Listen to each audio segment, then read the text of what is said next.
Hello. This is take 3. Take 1 was like 15 minutes long, so I deleted it. Take 2 got interrupted because my lovely camera ran out of batteries, so this is take 3. My first take was like complete and was like 15 minutes long. Was the most disorganized ramble I've ever heard, or in my entire life.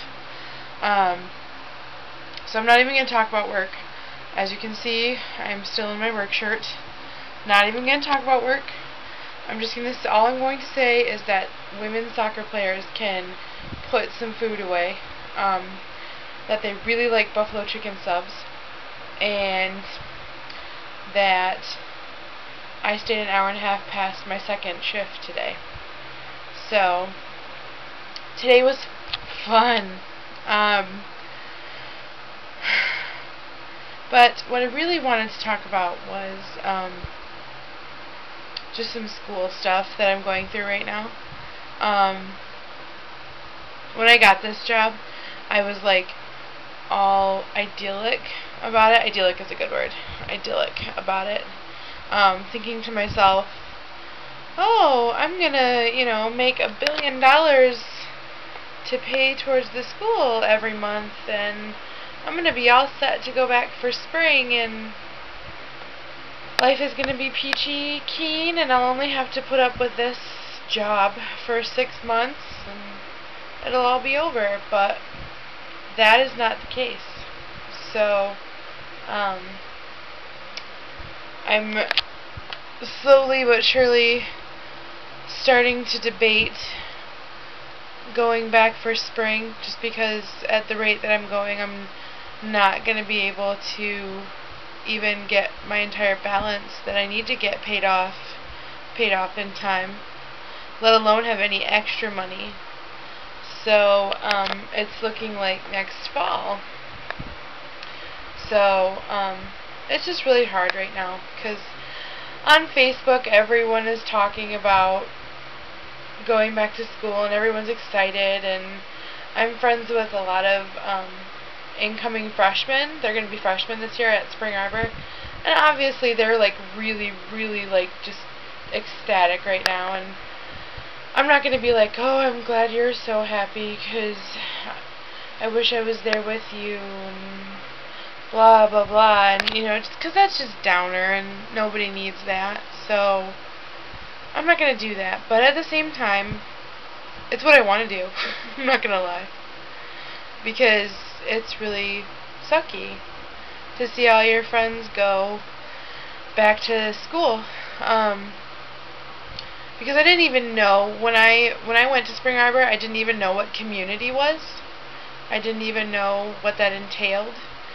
And then when you have it, and you lose it, and, well, you don't lose, I didn't lose it, I gave it up. It's really hard. Right now it just feels like, because I'm an extrovert. I love people. And I don't have any community right now. And, human beings were created for community, Christ-centered community, and I don't have any of it right now. And, it sucks because I don't have my own transportation, and I wish I could go to a church and try and get a little involved, but if nobody here in my house is going to church, it's really hard to find a way there myself. Plus, I have to work on Sundays a lot, so it's just, I feel very dry right now, like a desert, just very dry. So, in mentoring sessions, I actually wrote a note,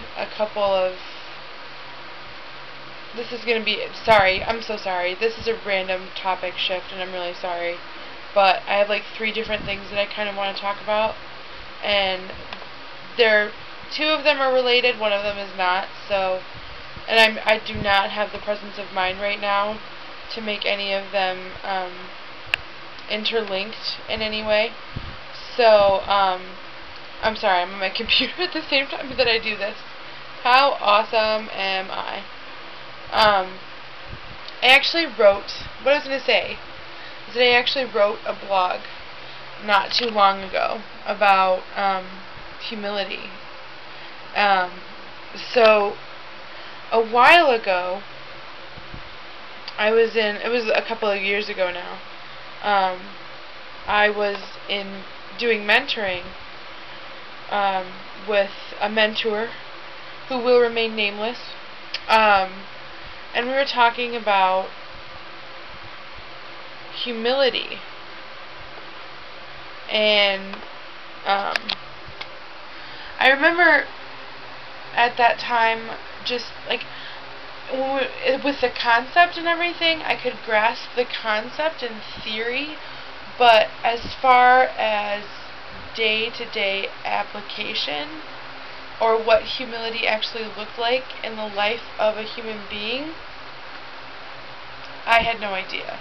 I just wasn't grasping it, and it was really frustrating to have this concept that I couldn't grasp, that I couldn't get. So I wrote a blog not too long ago, and I excerpted from Robert Frost's poem, the part where he says, I shall be telling with this with a sigh, somewhere ages and ages hence, two roads diverged in a wood, and I took the one less traveled by, and that has made all the difference. And everybody's heard that poem, but it's just so beautiful to me that the thought of someone kind of like sitting in a rocker on their front porch, telling a story to their grandchildren with a sigh of memories, days gone by, pictures hung up on the wall, telling their grandchildren about a road less traveled, and a path of life that not everybody takes, but the difference that it made in their lives, and how their lives have changed because of it. And I said something about, it can be terrifying to know that a path chosen could be a choice that makes or breaks us. Sometimes we never know how foolish we're being until hindsight teaches us an extremely painful, if not necessary, lesson. Foolishness can lead to wisdom, though. Tears can be the predecessor of many laughter-filled nights, and often the fall leads to a better kind of greatness than that attained without anything to humble. And I said something about how I think humility is key, how you can study it and you can even be aware of what the concept of humility is. But the only things in life that can really humble are God and the experiences that you go through on a day-to-day basis. I said something about how I don't believe that any achievement without humility is truly an achievement at all. Without humility, I don't think there can be a sense of achievement. Because in the self-important mind, achievement is just another thing that is owed to you, another thing that is your right. And then I quoted Mark Twain, and I said something about how Mark Twain once said, "Don't act as if the world owes you a living. The world owes you nothing. It was here first."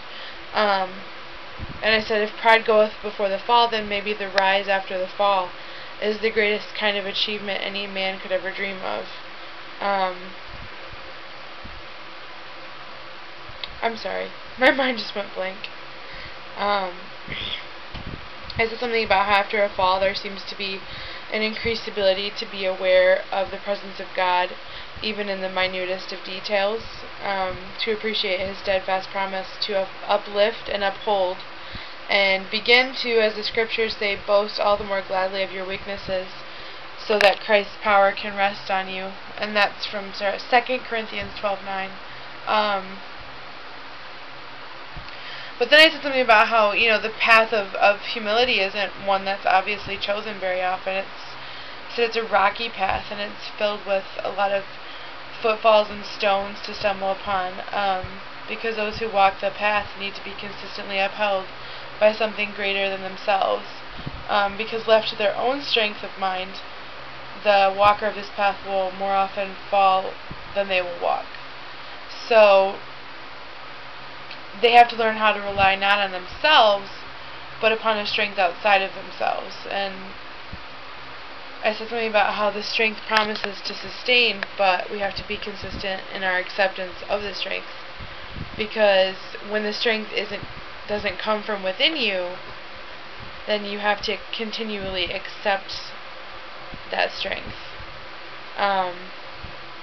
That was probably a really long ramble, but I just kind of wanted to kind of highlight like how I'm learning a lot about humility right now, and how it's consistently accepting that it's a strength outside of yourself, that realizing that you don't have any strength, that any strength you perceive is false and only gets you into a lot of trouble and a big mess and makes your life hellacious.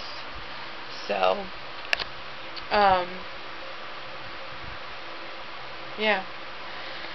But I guess the other thing that I wanted to say was to Kim, and that is that I'm really sorry that everything that's going on in your life right now is going on.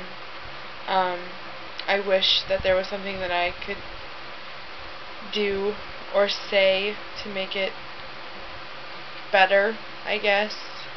I don't know if that sounds really hokey, but I really hate that everything that's going on with you is going on. And I get frustrated because I don't know with myself, because I don't know what to say or what to do. Just know that I'm praying for you, and I really love you, and that you've been a really great friend to me, and a mentor and a voice of wisdom, and that you mean a lot.